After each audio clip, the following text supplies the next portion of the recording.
Ay nakatikim na rito ng masungit na lagay ng panahon.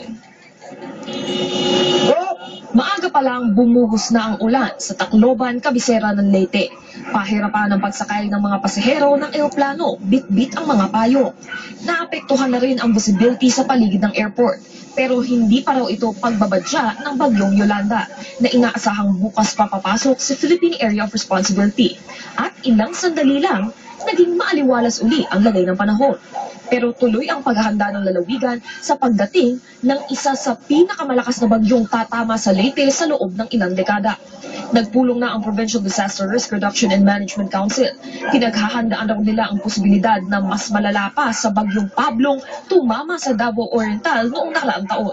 We will try to put something, mga heavy equipments doon ng province o kaya ng DPWH. Standby doon sa airport para to clear the runway and the roads. May mga inilaan ng mga evacuation sa mga coastal barangay at landslide-prone area sa Tacloban. Binabantayan din ang ilang bayan sa Hilagang Leyte tulad ng Babatngon, Barugo at San Miguel.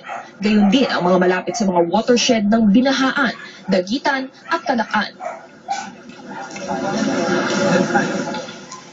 Mike, sa mga sandaling ito ay maganda ang lagay ng panahon dito sa Palo, sa lalawigan ng Leyte. Gayunpaman, suspendido na ang klase sa buong lalawigan simula bukas. Yan ang anunsyo ni Governor Dominic Petilla kanina.